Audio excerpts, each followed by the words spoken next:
नमस्कार, मी आपल्या सर्वांचं SME चॅनलवरती स्वागत करत आहे व आपण आपल्या चॅनलवर पहिल्यांदाच आला असाल तर आपल्या चॅनलला सबस्क्राईब करा ही विनंती। तर पहिली अपडेट म्हणजे डॉलर येथे कन्सिस्टंटली वगैरे राईज होत आहे। आपलं युरो वर्सेस डॉलर जे 21 मध्ये वगैरे युरो 2 वर्षाच्या लोवर पोहोचला आहे। करंटली डॉलर अप्रिशिएट होत आहे ऑल ऑर्डर करन्सीच्या अगेन्स्ट।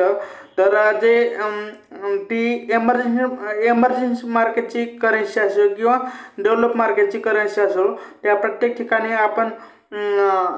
ठिकाणी आपण डॉलरचे अप्रिशिएशन वगैरे पाहत आहोत। या मागचं रिझन काय? मिस्टर ट्रम्पचे जे थ्रेट्स वगैरे आहेत, आता आपण रंगभूमी वगैरे म्हणणार आहोत त्याला, कारण की आपलं कम्प्लीट टॅरिफ वगैरे वार सुरू झाले नाहीत आणखी। तर आता ट्रम्पने स्टील अँड ॲल्युमिनियमवर इम्पोर्ट वगैरे ॲल्युमिनियमच्या इम्पोर्टवर वगैरे 25% टॅरिफ लावणार असं म्हणतलं आहे। असं इंडियाच्या केसमध्ये म्हणतलं जात आहे। आणि स्पष्टपणे त्यांनी कॅनडा असो किंवा ऑस्ट्रेलिया असो त्या कंट्रीकडून जे US मध्ये इम्पोर्ट वगैरे केले जातात त्यावर त्यांनी टॅरिफ लावलेलं आहे। अशा प्रकारे हे टॅरिफ वगैरे लावत असतील तर याचा साहजिकच परिणाम वगैरे यांच्यावरही होऊ शकतो। प्लस चायनावरही याचा परिणाम आहे आणि चायनाने हे टॅरिफ इम्पोज करण्याचा प्रयत्न सुरू केला आहे। त्याविषयी आपण एक न्यूजच वगैरे कव्हर करणार आहोत पुढे। आणि याचं कारण हे आहे की हे टॅरिफ पुढे वाढणार आहे तर ऑर्डर इकॉनॉमीच्या करन्सी जे आहेत ते लोअर होऊ शकतात डॉलरच्या तुलनेत। डॉलर इंडेक्स काल 0.3% वगैरे इम्प्रूव्ह झाला आहे टू 118.36 या लेवलवर हा नंबर वगैरे गेलेला आहे। आणि डॉलरच्या अगेन्स्ट आपलं चायनीज येन ही 0.2% वगैरे वीक झाला आहे व चायनीज युआन 7.3 पर डॉलरपर्यंत वगैरे पोहोचला आहे। आणि प्रत्येक ठिकाणी डॉलर अप्रिशिएट होत असताना दिसत आहे ऑल ऑर्डर करन्सीच्या विरोधामध्ये, ते आपण पाहू शकतो। त्याच्यात पुढे म्हणजे जसे USने चायनावर 10% टॅरिफ वगैरे हाईक वगैरे लावलं ऑल द चायनीज इम्पोर्टवरती, तर तेच टीट फॉर टॅट टॅरिफ चायनाने वगैरे USवरही लावण्यासाठी सुरुवात केली आहे। प्लस चायनाचे जे China responded with tariff on US coal आणि LNG म्हणजेच नॅचरल गॅसवर त्यांनी टॅरिफ वगैरे लावला आहे। क्रूड ऑइलवरती, ॲग्रिकल्चर मशिनरीवरती व लार्ज इंजिन कार्सवरती त्यांनी टॅरिफ वगैरे लावला आहे। चायनाने इथे परस्पर कारवाई वगैरे केली आहे। आणि चायनाने गुगल अँड PVH यांच्या मक्तेदारी विरोधात वगैरे चौकशी सुरू केली आणि त्यांना आपलं अनरेबल्स एंटिटीजच्या लिस्टमध्ये वगैरे जोडलं आहे। तर याशिवाय काही दुर्मिळ धातू जे आहेत जे की चायनातून वगैरे एक्सपोर्ट वगैरे होत असतात, असे 25 रेअर मटेरियल्स आपलं मेटल्स वगैरे चायनामधून एक्सपोर्ट वगैरे होत असतात। तर त्यावरही चायनाने आता एक्सपोर्ट कंट्रोल वगैरे लावला आहे। विशेषतः हे दुर्मिळ वस्तू वगैरे इलेक्ट्रॉनिकल अँड मिलिटरी इक्विपमेंटमध्ये वगैरे आवश्यक वगैरे असतात। तर त्या दृष्टीने आता चायनाने ही काही अग्रेसिव्ह वगैरे प्लॅन वगैरे केलेले दिसत आहेत। त्यांचं अग्रेसिव्ह वगैरे ते झालेले आहेत। हे काही माहिती याची काही डिटेल माहिती आणखी आली नाही। हे कुठंपर्यंत आपलं आपला रिटेलायझेशन वगैरे चालेल. म्हणजे जसं तसं कुठंपर्यंत हे दोघं वागतील ते आणखी कळाले नाही. तर त्याच्यात पुढे म्हटलं आपलं चायना स्पेंडिंगला चालना देण्यासाठी रेसिडेन्शियल इन्कम वाढवण्यासाठी योजना वगैरे आखत आहे. हे का करावे लागत आहे, याचं मेन कारण चायनाची इकॉनॉमी स्लोडाऊन वगैरे होत आहे. तर या स्लोडाऊनला कमी करण्याचा प्रयत्न किंवा स्लोडाऊनला थोडं गव्हर्नमेंट साईडनं स्पेंडिंग म्हणजे स्पेंड करून वगैरे सपोर्ट करू शकतात. ते या कन्झम्पशन वगैरे परत आणण्यासाठी गव्हर्नमेंट इथे प्रयत्न करत आहे. ही चायनाची इकॉनॉमिक स्ट्रॅटजी शिफ्ट वगैरे आहे. चायनाचे एम आहे या रेसिडेन्शियल इन्कम अँड कन्झम्पशन वगैरे इन्क्रीज करण्याचं. त्यासाठी हे ऑफसेट डिक्लाइन एक्सपोर्ट वगैरे करत आहेत. व जे एक्सपोर्ट डिक्लाइन वगैरे हे होत आहेत त्याला पुन्हा ऑफसेट करण्यासाठी ते डोमेस्टिक कन्झम्पशन वाढवण्यासाठी गव्हर्नमेंट प्रयत्न वगैरे करत आहे. हे मेजर फोकस यावर करीत आहेत की वेजेस ग्रोथ करणे, प्रॉपर्टी इन्कम वाढवणे किंवा इम्प्रूव्हिंग सर्व्हिस क्वालिटी टू आपलं सिम्युलेटेड डिमांड हे डिमांड वगैरे आणण्याचा प्रयत्न तेथील गव्हर्नमेंट वगैरे करत आहे. आणि कंझ्युमर स्पेंडिंग इनिशिएटिव्ह गव्हर्नमेंटने वगैरे सुरू केलेली आहे. अँड तसंच होम अप्लायन्सेससाठी ट्रेडिंग स्कीमचा विस्तार वगैरे करणे आणि घरगुती खर्चांना वगैरे प्रोत्साहन देणे. मेनली येथे सबसिडी वगैरे दिली जात आहे कन्झम्पशन वाढवण्यासाठी. Policy better the housing consumption need. त्यात आर्टिफिशियल इंटेलिजन्स आणि कन्झम्पशन मॉडेल्स गव्हर्नमेंटतर्फे डेव्हलप केले जात आहेत. फॉरेन इन्व्हेस्टमेंट स्टेबिलिटीसाठी ते न्यू पॉलिसी आणत आहेत ज्यामुळे की ग्लोबल मनी त्यांना भेटू शकते. त्यासाठी हे पाऊल त्या गव्हर्नमेंटने वगैरे उचललं आहे. आणि जे आपलं democratic concern for Chinese government जे आहेत म्हणजे लास्ट इयरमध्ये 2024मध्ये आपलं मॅरेजेस 20% वगैरे फॉल झाली. हे बिगेस्ट ड्रॉप ऑन रेकॉर्ड आहे. म्हणजे तेथील लोक लग्नच वगैरे करत नाहीत. त्याचे मुख्य कारण हे आहे की higher child care and education cost हा मोठा प्रॉब्लेम.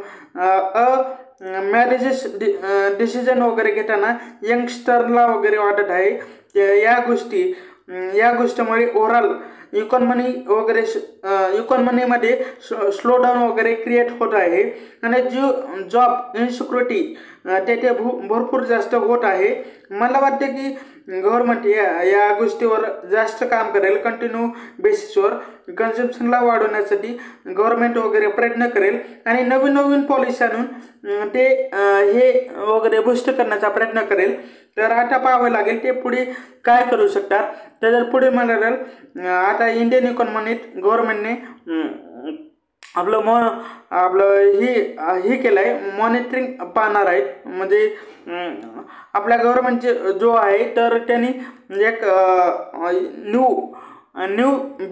न्यू इन्कम टॅक्स बिलमुळे वगैरे जे बिल आहे त्यामध्ये दंडात्मक कारवाई वगैरे जी आहे ती कमी करण्याची शक्यता आहे. त्यामुळे कागदपत्राची सुलभता होऊ शकते असा दावा सूत्रांनी वगैरे केला आहे. आपले सूत्र म्हणजे न्यूजपेपर आणि न्यूज रिपोर्ट. तर त्यातूनच या गोष्टी वगैरे आपल्याला माहिती होत आहेत. तर हे याच आठवड्यामध्ये न्यू इन्कम टॅक्स बिल वगैरे संसदेमध्ये मांडलं जाण्याचे एक्सपेक्टेशन आहे. तर आणि त्याचे मुख्य ध्येय काय आहे म्हणजे एक लिटिगेशन्सचे बर्डन वगैरे कमी करणे, पेनल्टीला कमी करणे आणि अनुपाल सुविस्ता वगैरे आणणे आणि ओव्हरऑल आपलं पेपरवर्क आणि डिजिटल प्लॅटफॉर्म समोर इंटिग्रेशन करणे सोबत अँड तसं त्या टॅक्स रिफॉर्म्सला वगैरे एकत्रित केले वगैरे जाऊ शकते. अधिक जागरूक आणि स्पष्ट मजकूर फ्रेमवर्कसाठी 1961चं जे इन्कम टॅक्स ॲक्ट आहे त्या म्हणजे त्या कायद्याची जागा वगैरे घेतली जाऊ शकते. विशेषतः हे हे जे टॅक्स डिफॉल्ट वगैरे आहेत त्यांना एक डिक्रिमिनलाइज वगैरे करणे, पर्टिक्युलरली जे TDS म्हणजे TDS डिलेज वगैरे होत आहेत ना, ते पर्टिक्युलरली गोष्टीवर जे पीपलवर ॲक्शन घेतली जाते त्यांना काही प्रमाणात डिले वगैरे करू शकतात. म्हणजे ते जे थोडी सुव्यवस्थित वगैरे करण्याचा प्रयत्न वगैरे गव्हर्नमेंट करत आहे व येथूनच पुढे टॅक्स कट वगैरे एक्सपेक्टेड नाहीत किंवा ते टॅक्स कट म्हणजे टॅक्स रेटमध्ये काही चेंजेस होणे वगैरे अपेक्षित नाही. कारण आता बजेटमध्ये मेजर अनाऊन्समेंट वगैरे ऑलरेडी झाले आहेत. त्याच्यात पुढील म्हणलं तर आपलं जे आता इंडियन इकॉनॉमीमध्ये आपलं गव्हर्नमेंटने मॉनिटरी पॉलिसी वगैरे पाहण्याचं काम करत आहे ऑन द रेट कट. आपलं rate cut transmission bye bank. तर गव्हर्नमेंट या सर्व गोष्टीवर लक्ष ठेवण्याचा प्रयत्न करत आहे. आता आरबीआयने रेट कट केले आहे 25 बेसिस पॉईंटने. तर हे स्पष्टपणे बँक शूट स्टार्ट ट्रान्समिशन दिस रेट कट इनटू ॲक्च्युली हे ॲटो लोन्स, होम लोन्स जे आहेत किंवा जे ऑर्डर्स वगैरे लोन आहेत जे की बँक वगैरे देत असते, तर तिथे हे रेट कट वगैरे पास ऑन व्हायला पाहिजे. यालाच आपलं रिअल ट्रान्समिशन वगैरे म्हणलं जातं. पण PSU बँकेने ॲक्च्युली हे 5 बेसिस पॉईंटने वगैरे रेट वगैरे वाढवले आहेत अशी एक न्यूज रिपोर्ट वगैरे आलेली आहे. आपलं लोन रेट वगैरे वाढवले. तर हे ट्रान्समिशन तर सोडा, तर तिथे रिव्हर्स ट्रान्समिशन होताना आपल्याला दिसत आहे. इवन लास्ट टाईम जेव्हा 2019मध्ये रेट कट झाले होते तेव्हा 25 बेसिस पॉईंटने वगैरे रेट कट झाले होते. तरीही हार्डली 5 बेसिस पॉईंटने वगैरे ट्रान्समिशन वगैरे होत होतं बँकेकडून. तर हीच गोष्ट आहे ज्यासाठी सरकार प्रयत्नशील आहे. जर येथे रेट कमी झाले तर तुम्हाला हे कॉल्स वगैरे घेतले पाहिजे. ॲटलिस्ट गव्हर्नमेंट PSU बँकेवर तर प्रेशर टाकण्याचा प्रयत्न गव्हर्नमेंट वगैरे करू शकतं. पण बँकेसाठी पुढे काही मुख्य आव्हाने आहेत जसे की लिक्विडिटी चॅलेंजेसमध्ये अराऊंड 70,000 करोडची लिक्विडिटी डिफिसिट झाली आहे असं बँकांना वाटत आहे शॉर्ट ड्युरेशनमध्ये. आणि ती मार्च 2025 पर्यंत 2.5 लाख करोड रुपयेपर्यंत वगैरे जाऊ शकते असं म्हटलं जात आहे. तर या ज्या गोष्टी आहेत त्यासाठी आरबीआयने म्हटलं आहे मोर लिक्विडिटी मेजर्स पॉसिबल आहेत जर डिफिसिट कंटिन्यू होत असेल तर. परंतु मला वाटतं हे रेट कमी करण्याच्या दिशेने ते जाण्यासाठी उत्सुक आहेत. होम लोन किंवा बिझनेस लोनमध्ये किंवा आपलं ॲटो लोन्समध्ये मेजर जर यांचे EMI जे आहेत ती कमी झाली तर खूप चांगले होईल. स्पष्टपणे त्याचा परिणाम होत असेल तर बँकेचं जे प्रॉफिट मार्जिन आहे ते डिक्लाइन होऊ शकतं. पण लोनच्या बाबतीत रेट कट होत असतील तर त्या केसमध्ये लोनची डिमांड वगैरे वाढू शकते. मला वाटतं की ह्या सर्व गोष्टी पास ऑन होणे गरजेचं आहे ज्यामुळे लोन डिमांड येऊ शकते आणि त्याचा परिणाम ओव्हरऑल इकॉनॉमीवर पॉझिटिव्हली होऊ शकतो. त्याच्यात पुढील म्हणलं तर वरून बेवरेजेसचे वगैरे रिझल्ट आले आहेत. तर ह्यांचं जे आपलं टॉप लाईन ग्रोथ जी आहे म्हणजे रेव्हेन्यू वगैरे 38% वाढवलं आहे व मार्जिन वगैरे 15.7% फ्लॅट आहेत. वरून बेवरेजेस फायनान्शियल इयरपेक्षा जास्त कॅलेंडर इयर फॉलो करतो कारण की ह्यांचे मेजर क्लायंट वगैरे कॅलेंडर इयरच फॉलो करत असतात. मेजर्स जे ग्लोबल कंपनी आहे पेप्सी ती वगैरे कॅलेंडर इयरच फॉलो करत असते. तर आपलं वरुण बेवरेजेस हे सेम वगैरे फॉलो करत आहे. यांचं प्रॉफिट इयर ऑन इयर 40% वाढलं आहे. इबिटा 39% वाढला आहे व इबिटा मार्जिन 15.7% सोबत वगैरे फ्लॅट आहे. आणि इंडियाचे व्हॉल्यूम्स 11.4% वगैरे ग्रो झाले आहेत. आपला वाईल्स कन्सॉलिडेशन व्हॅल्यूम 23.2% वाढले आहेत. आणि याला न्यू ट्रेंजिटरी इम्प्रूव्ह वगैरे करत आहे, म्हणजे ड्राईव्ह वगैरे करत आहे. जे यांनी न्यू ट्रेझरीमध्ये वगैरे एक्सपान्शन वगैरे केलेलं आहे. आपलं आपलं टेरिटरीजमध्ये यांनी एक्सपान्शन केलं आहे. स्पेशली साऊथ कोरिया, आपलं नामिबिया, बसवाना, आपलं मांजुबेक आणि मादा क्लासेस and the domestic republican of कँगो. तर हे त्यांनी न्यू आपलं टेरिटरीजमध्ये वगैरे त्यांनी ॲड केले आहेत. तर कंपनीने 50 पैशाचे डिव्हिडंडही डिक्लेअर केलेलं आहे. त्यांनी पेप्सी कोला घेण्यासाठी शेअर बाईंग ॲग्रीमेंट देखील केलं आहे. त्यातून टांझानिया आणि घानाचा बिझनेस वगैरे खरेदी करतील. बट हे अप्रूव्हल आतापर्यंत पेंडिंग आहे, पण हे लवकरात लवकर पूर्ण करतील अशी आशा आहे. आणि कंपनीने म्हणजे 7,500 करोड रुपयाची QIP केली आहे लास्ट क्वार्टरमध्ये. चांगल्या पद्धतीने मनी रेजिंग वगैरे केली आहे त्यांनी. अशाच पद्धतीने मार्केटमध्ये जर शेअरला वगैरे चांगली डिमांड येत असेल तर त्या परिस्थितीमध्ये प्रमोटर वगैरे सप्लाय वगैरे करतात आणि शेअर वगैरे आपले विकत असतात. हे जास्त स्मॉल कंपनीज आणि SME IPOमध्ये होत असतं. ही जी रिस्क आहे ती लेंडर्सकडून पास ऑन करून ती इन्व्हेस्टरकडे वगैरे टाकली जाते.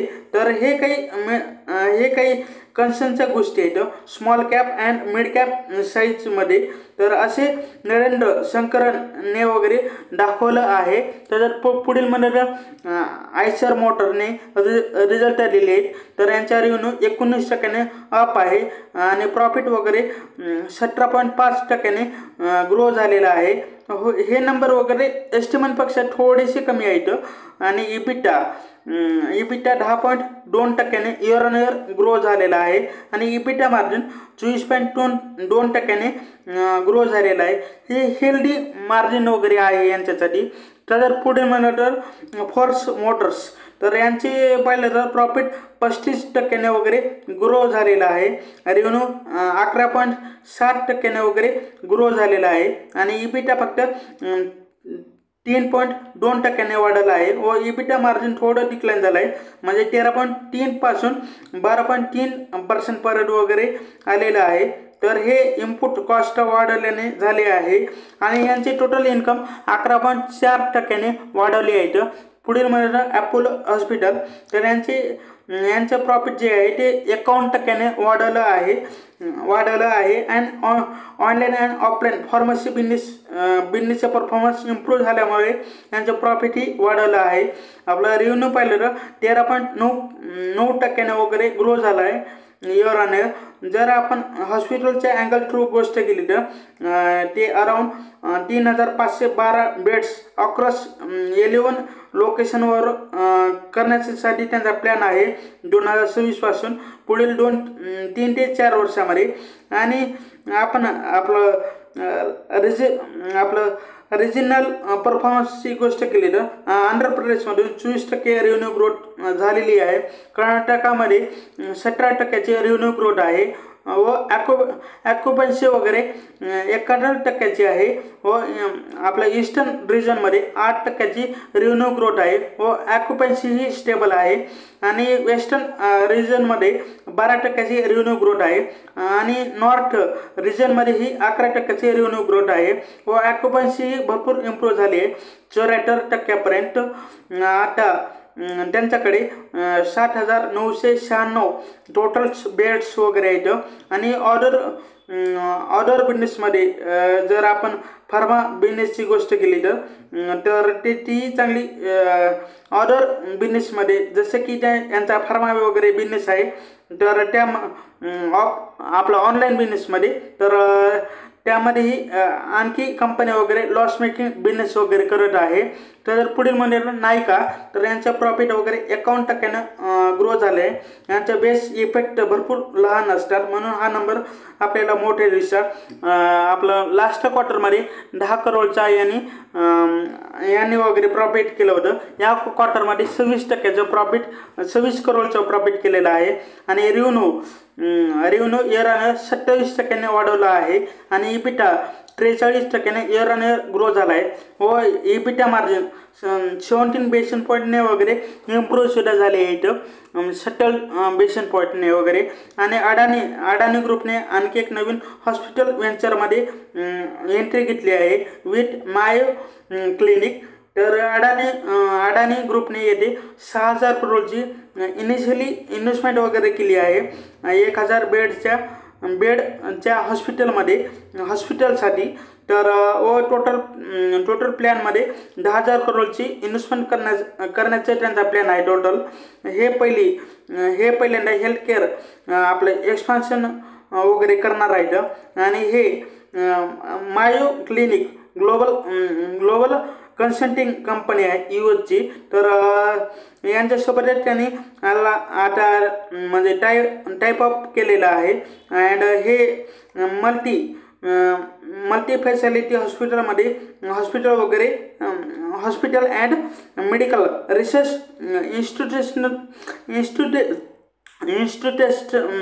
इन्स्टिट्यूशन वगैरे सेटअप वगैरे करणार आहेत.